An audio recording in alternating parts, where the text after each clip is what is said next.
today's podcast. I'm your host, Dr. Laura Brayton, well-adjusted mama. And today's guest is my friend and colleague, Dr. Michelle Klein. Dr. Klein is a chiropractor, board-certified nutrition specialist, utilizing applied kinesiology and functional medicine to help restore health. She specializes in working with children with allergies and asthma. I'm really excited today to pick her brain regarding infants and toddlers with food sensitivities. Welcome, Dr. Klein. Hi, Laura. Thank you. So please tell me why you decided to go into not only chiropractic, but specifically working with food sensitivities in children. Well, I'm third-generation chiropractor, and I really always wanted to help people to reach their optimal potential. And what I found is that as I was working with patients from young children all the way up to adults, what I was finding is that a lot of times the chiropractic was fantastic, but I really needed to address their nutrition as well, and really their lifestyle in order to fully adjust what was going on with them. I didn't look specifically to specialize in food sensitivities, but children really kept coming in to see me with all different symptoms that we then traced back to being food sensitivities in terms of the root cause of what was going on.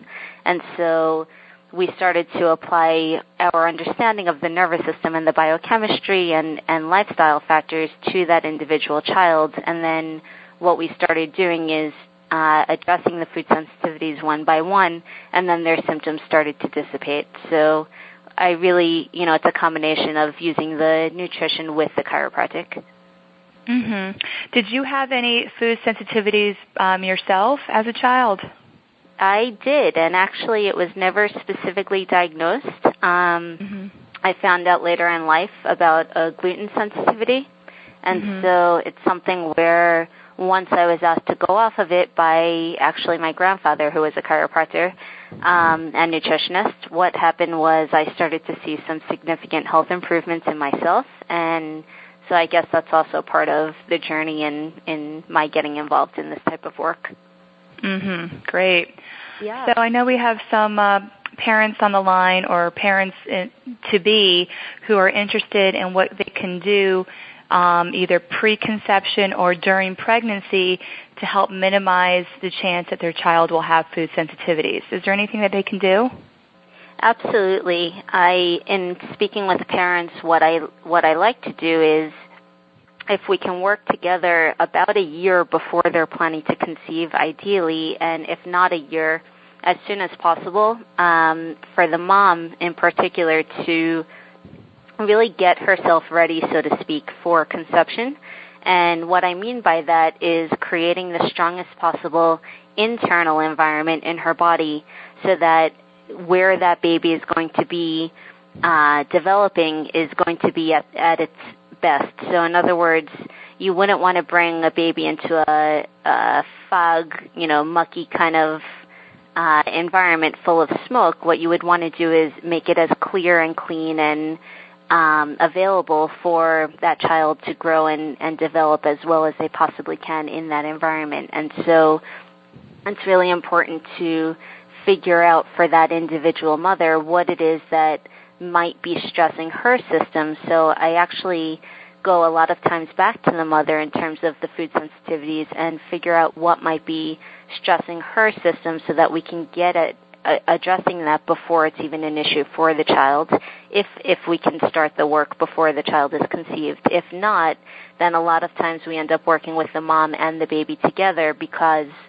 if the mom is nursing, it has an effect on the baby. And so if, let's say, the mom is allergic or sensitive to gluten or dairy, let's say, and then she continues to eat that while we're working on the child, what's going to happen is that we're going to be limited in terms of the improvement we can get with the baby. And so it's really important that she's involved in the care as well. Now, would that include if the baby was sensitive to dairy or gluten, to have it in the mom's diet, or is that the mom's sensitivity only? It's both. It depends on the situation, because if the mom is breastfeeding, then it's important that we're addressing her overall diet and lifestyle, because everything she does will impact that baby. If she's not breastfeeding, that's a different story. Then we can really focus directly just on the child. But, of course, we know that breastfeeding has all of those benefits, so it's something that we do try to encourage. So that brings me to my next question of what causes food sensitivities? I mean, you mentioned, cleaning up a lifestyle of the mother and probably father pre-conception, ideally a year beforehand. So that kind of indicates that toxins might play a role in food sensitivities. Do you want to go into more detail, please? Sure. It's something where food sensitivities seem to be much more common as the years are going on, and I think a lot of that, in my opinion, is really due to the environment that we're living in right now. I spoke a little bit about the internal environment that we take into account, but the internal environment in our bodies is a reflection of what's going on outside of the body. And so if we think about it, right now in the year 2014, the food supply is very, very different than it was, let's say, 30 years ago. And so right now we're seeing tons and tons of processed food, and in that processed food we have everything from food colorings and dyes and flavors and preservatives, hormones and antibiotics, and now we have the genetic modification of food. And so all of these factors, they really do impact what's going on in the cells of the body. So food we consider as information to the cells, and since the body is made up of trillions of cells, the key is what kind of information are you feeding them. And if we're constantly feeding information that the body really doesn't know how to use, then the body has to work on how to eliminate it. And so that falls into the category of toxicity, and it's something where, as a whole, we want to make sure that the internal environment is as least toxic as possible, so that influence is not going to the baby. That makes a lot of sense. Yeah. So besides avoiding toxic exposure, preconception, cleansing the woman's body during, pre-conception, as well as having a clean lifestyle during pregnancy, do you believe that the way a child is born could impact whether it has food sensitivities or not? Very much. And I'll go into that. I just wanted to mention one more thing, is that there's also a generational effect in terms of how our genes express themselves.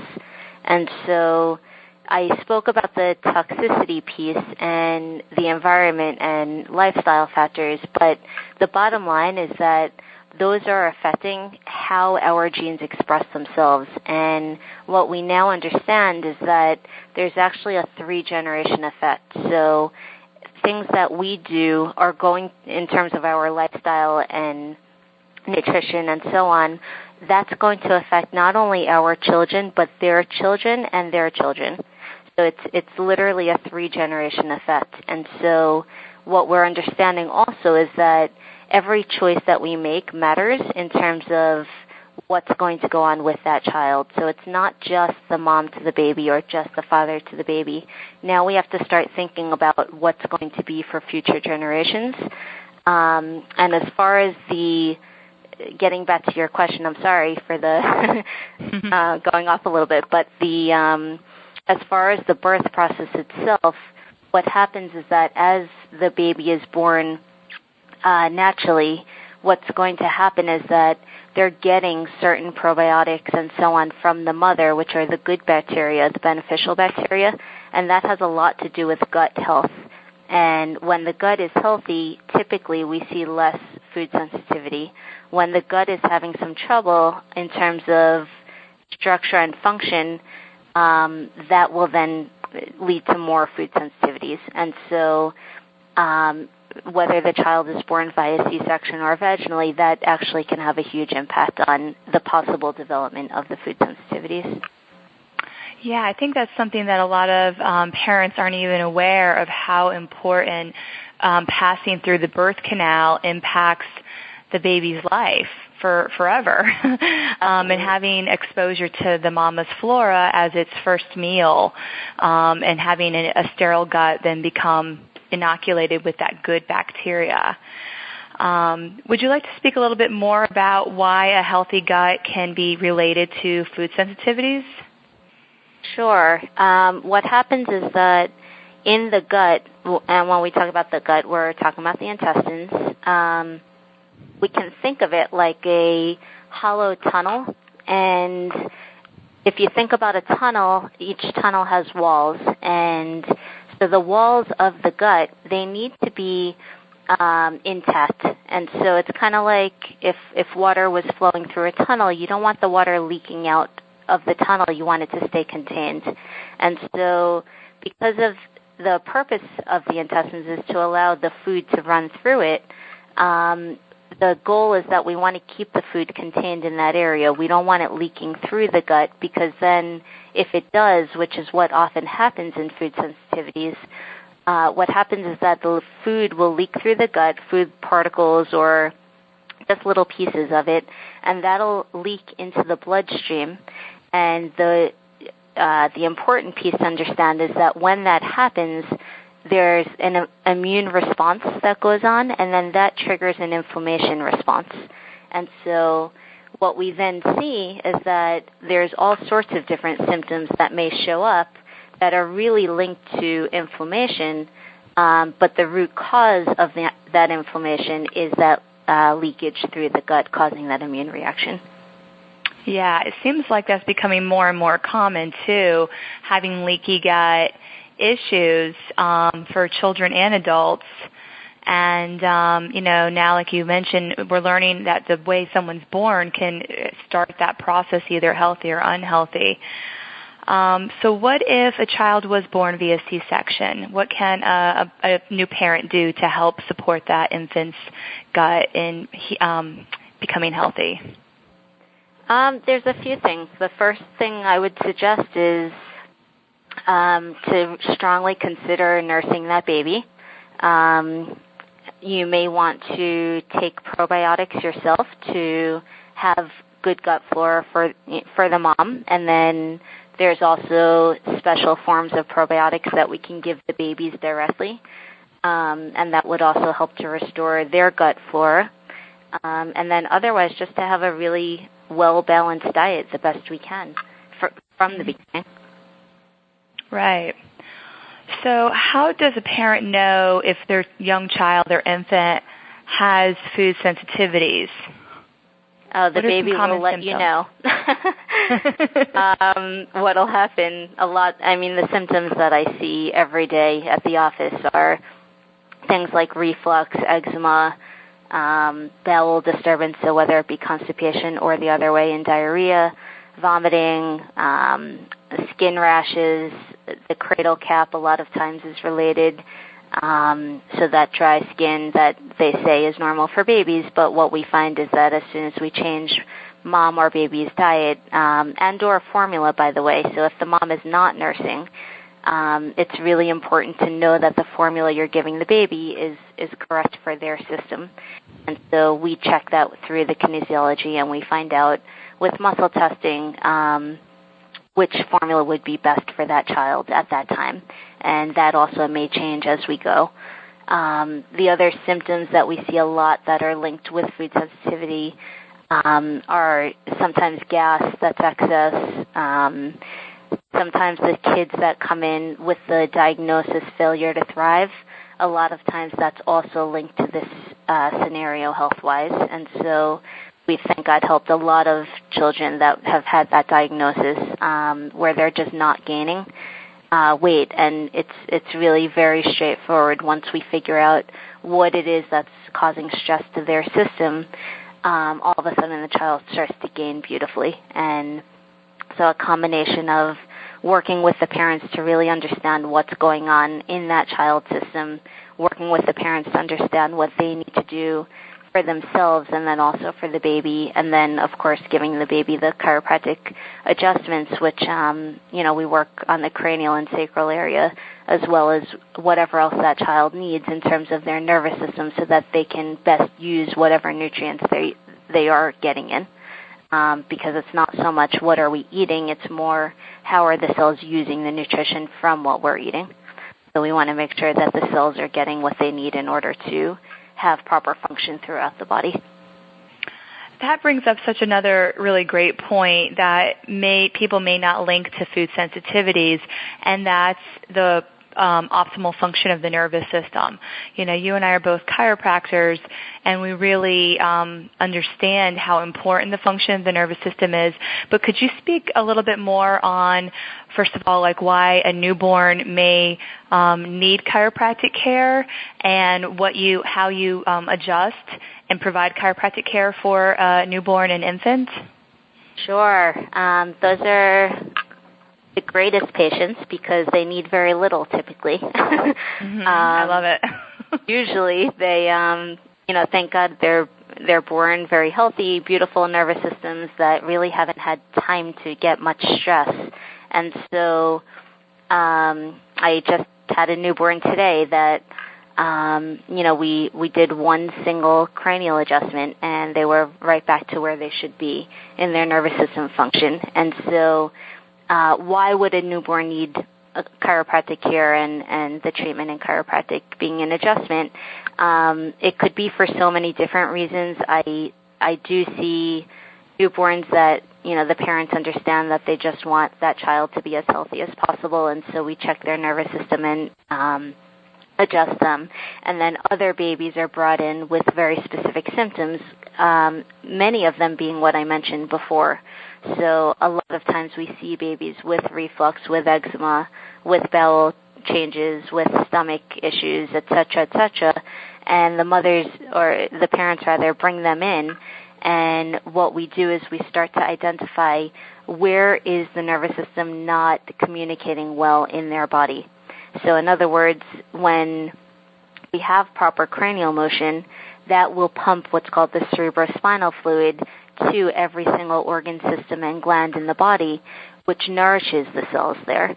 And so if that fluid gets stuck along the way or is not flowing as efficiently as possible, it's possible that one of those organ systems or glands may not be getting the nourishment it needs in the best way possible. And so that can contribute to a lot of different health scenarios. And so every single baby that comes in, and an adult, we do check for cranial motion, and we make sure that the joint function is there. And if it's not there, we restore that through the chiropractic adjustment, which is really as gentle as just simply touching. And because the baby's bones are still soft, the joints are not really fused yet in that area, it's really very, very, very gentle work. And I always, I show the parents exactly what we're doing before we do it, and they're very comfortable with it. So we do that as far as the cranial and sacral work, and then if the child needs anything else, we'll do what we need to do. I think that's such a good point that chiropractors that specialize in children and are adjusting, newborns and infants, the adjustment is very much modified. It's such a gentle touch. And when I'm adjusting a newborn, a lot of times the parents don't even know I'm doing anything. So it's very safe, it's very gentle, and it's really effective too, like you mentioned, because that child's nervous system doesn't have years of wear and tear and stress on its nervous system, so their bodies heal so quickly. Yeah, that, and, I watch these babies after the adjustment, and the parents oftentimes will comment, wow, I can't believe how calm they are afterwards. A lot of times they fall asleep right afterwards. They love it, and that's because innately, where they come from is so pure, and so the chiropractic adjustment, it's not putting something into the body. What it's doing is actually removing stress from the body. And so it's pretty amazing to watch that process go on with a baby that, really was just born.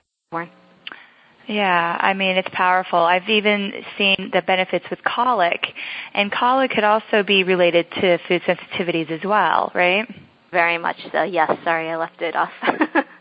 Yes, very much so. Colic, and then and reflux too is another. I know you mentioned it briefly, but I'm seeing a lot of more and more infants coming into my office on medications, like Nexium and other types of protein pump inhibitors that are related to reflux symptoms, and it's really disturbing to me. Do you want to speak a little more on that? Yeah, I'm in total agreement, and it's not that I'm against using medication when it's necessary, but what the medication is doing is it's actually shutting off the acid that the body naturally produces to digest our food, and especially in a newborn, they definitely don't need to shut off their acid. What we want to do is make sure their body is working to digest the food as well as possible, and so if we can do something as simple as a very, very gentle chiropractic adjustment and adjust the food that's coming into their body so that their body can handle it better, and that may have to do with timing of meals, that may have to do with the quality of meals, that may have to do with quality of mom's diet and or of formula, what's going to happen is that the baby's system just starts to work again. And I've seen it time and time and time again, and I'm sure you have as well. In most chiropractic offices, this is every other day for us, because it's something where when the body wants to work, and if we're encouraging that function, there's really less of a need for the drugs. Right. So if a parent is suspecting that their newborn infant or toddler has food sensitivities, how can they diagnose, specifically which foods that child is reacting to? And what can they do then to help, treat these symptoms besides just removing those foods from the diet? So there's a few ways that you can go about identifying and then correcting what's going on in terms of food sensitivity. There's medical ways to do it if you go to the medical doctor, and the way that they typically will test is through sending you to an allergist, and then they would be doing usually a skin test or doing a blood test. And in the blood test, what they're checking for, as well as in the skin test, what they're checking for is an immediate reaction to a food. And so it's kind of like if you're allergic to peanuts and right away you get into that anaphylaxis, or right away your breathing gets affected because you have that sensitivity or allergy that's going on. And so they're really, really good at diagnosing those allergies. However, with food sensitivity, that's not as easy to detect in the medical doctor's office, and the simple reason is that they're not checking for it. And so that brings in what we do, which is functional medicine testing, which is just a fancy word for a special blood test that actually tests a different immune reaction in the body called the IgG test. And what that shows us is that, let's just say you ate peanuts today, you may not get a reaction for days or weeks until past when you ate it. And so if, for example, if I ate gluten, if I ate a piece of bread, I didn't realize that I was having an issue with it because the symptoms wouldn't show up for a good week from when I had it. And so it makes it very confusing to understand the body in terms of what's really creating the problem. And so by doing this special type of functional medicine testing, we're able to very clearly identify what foods are causing a problem in what's called the delayed reaction. And so that's something that we do here at this office, and then we also we use the elimination diet as well. And what that is, that I always like to say to parents, we can do the functional medicine testing. It's a fantastic test, but it's expensive.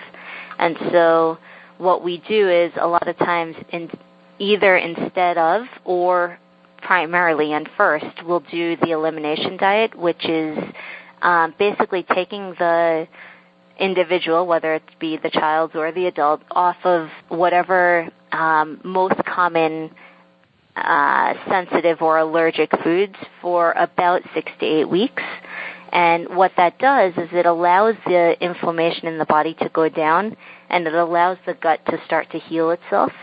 And then by the end of that time, what we start to do is very slowly reintroduce the foods one by one, and we watch for a reaction. And by doing it this way, number one, it's a free test, and number two, it's actually, I find, sometimes more accurate than the others, because you're working with not only very clearly seeing what's going on with the foods, but you're also working with the body's rhythm. And so when you're respecting what the body is showing us, then it's very clear to understand how much of something that somebody can handle. So I have one patient in particular that's coming to mind who originally I saw him when he was 3 years old, and right away we were working on food sensitivities with him. And now he's, I believe, 10 years old, and it's something where at this stage of the game he's able to tolerate a little bit of food that at one time was making him very sick. And so it's something where the body can heal itself. The key is understanding what is triggering an immune response and then eliminating that from the person's diet for a little while so that they can start to heal. Right. And another way would be to have muscle testing done too, right? 100%. And that's part of what we do here. At the office, we do kinesiology, more specifically applied kinesiology, which between that and also something called nutrition response testing, what we do is we use the muscles because the muscles are a way for us to access the nervous system, and because every muscle is supplied by a nerve, and that's the communication network in the body. And so by asking the nervous system how it's going to tolerate certain items, whether it be a food or a chemical or whatever else. In this case, with food sensitivities, we're checking very specific foods, and we're getting an idea of how is this nervous system handling what we're presenting. And so we do that type of testing with every single age, from newborns all the way up to adults. And it also is a very accurate, very easy way to understand how is something affecting this body. And then we can start to work with that information combined with the other testing perhaps, and start to get somebody on the healing journey. Right. So as you know, I do kinesiology in my office as well, and I explain to someone if they're holding, let's say, a vial of gluten, and we're testing a strong muscle and they're sensitive to gluten, their arm will go weak. And it's an indication that it's like weakening their body's energy field through the nervous system by even just holding that food. Somebody doesn't even have to put that food in their mouth. Exactly, and that's because we all have energy fields around us, and so by simply putting it within that field, it's actually a very clear muscle response, and patients love it. They see that change right away, and they quickly understand the impact that they're having to their body by consuming certain foods. And then they also, on the flip side of that, they understand what foods will help to make them stronger. Right. So if they're holding a food and their arm is strong, then it's actually strengthening their body and healthy for their body. Now, can you explain to parents how their infant or young child could do muscle testing? Sure. So actually, a lot of times we're not using the child for the testing unless they're old enough to understand what the testing is about. But what we do here is something called indirect testing, which means that the parent, whether it be the father or mother, they sit with the child, and as long as there's physical contact between the person who we're testing and the child, we are actually reading the nervous system of the child. And so I also do a demonstration when the parents are here so that they fully understand that concept, but it's basically like we're making an energy linkage between the mom and the child, or father and child, and me who's doing the muscle testing.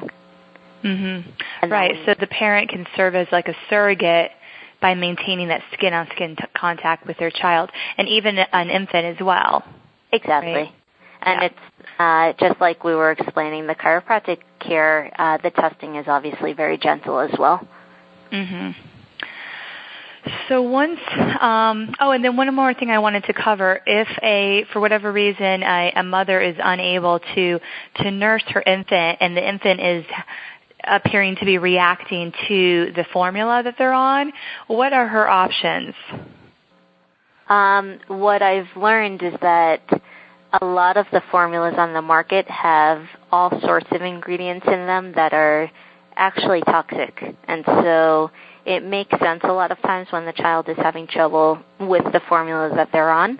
And so what we do is we send the mom to the health food store or wherever we need to send them to get as many different types of formula as they're able to, and we have them bring them all in, and we basically go through them one by one, and we check which one is going to be best for this child.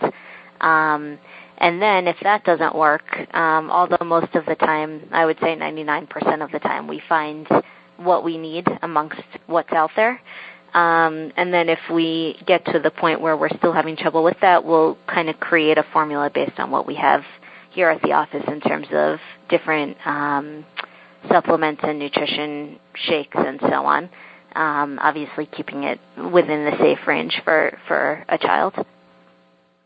Right. So there's even, for children that are very sensitive, that are under 6 months old, sometimes the homemade formula may be the best option for that child. Yeah, it sometimes is. I try to not go there. I try to stick with what is available on the market just to make it easier for parents. But if we need to, which occasionally that has happened, we've used what we needed to here at the office, and thank goodness the children have done very, very well. And the parents know when I had a mom who was using this kind of what we'll dub as a homemade formula.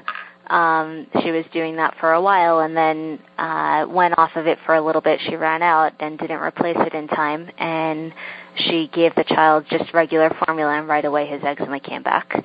And so the parents are very in tune once we get working with what's working for their child and what's not. And so the best thing is really just narrowing it down. What is it that's best for this child's system? And then, doing what we can to stick with that throughout. And that's such a good point, too, because, it is very time-consuming to have to make your own infant formula. But general, mass-produced formulas tend to have a lot of, toxic ingredients in it, like corn and high fructose corn syrup is the first ingredient in so many of them. So scary. So what you're recommending, though, is there's actually more natural store available formulas, like at a health food store. There are. A parent could go. Yeah. Yeah, there are. There's a few organic ones available. If you do a little bit of digging, you can find it. So since everybody is in different areas, what I generally do is just recommend that they go to the local health food store and see what they have, and then we start with that because, it's one thing to have the best formula in mind for somebody, but then if they don't have access to it, it's not going to work. So what we do is, work within the reality of life, and we kind of do what we can with what they have. Right. And one more question before we close. If a mother is nursing and she still sees her child having some food sensitivities, then that could be linked to the food that she's eating. Definitely. So you would just recommend that she go on that elimination diet as well? Well, she can do it. Just like I said before, she could either go ahead and do an elimination diet for herself. She could do the specific functional medicine testing. We can do the kinesiologic testing with her. We can do the nutrition response testing with her. And between all of that plus a full comprehensive lifestyle analysis, we can then, and chiropractic analysis for her nervous system, we can then narrow down what is it that's causing the problem. Because I'll just add one more piece of information is that sometimes it's not the food itself, but it's how the body is using the food. And so in one situation, it might be that gluten is a trigger. In another situation, it's not so much that it's the gluten, but it's more carbohydrate digestion in that person. That's the issue. And so it's something where when you're working with a chiropractor that specializes in this type of work, they'll be able to identify very specific for that person what it is that's causing the issue. So it's just something to be mindful of, that, oftentimes it is the food, but it's not always the case. Right. And that actually reminds me of one more thing, Sure. because I do NAET, which is an allergy elimination technique, an energetic modality to help with food sensitivities. And using that technique, I've seen emotional allergies come up to foods. Have you seen that in your practice as well? I have, and it's very interesting when it comes up. There's emotional responses to food. There's also when somebody's under high levels of stress, that will cause different hormone changes in the body. And the hormonal system and the digestive and immune systems are so closely interrelated, and then that all ties back to the nervous system. And so the key is really having a very deep understanding of what it is that's going on with that individual at that time, and that can change within the course of a year for that single individual. And so the idea is that you don't want to get stuck on, my child is allergic to dairy and gluten and soy and eggs and whatever else, and I think that's a life sentence for them, because that's usually not the case.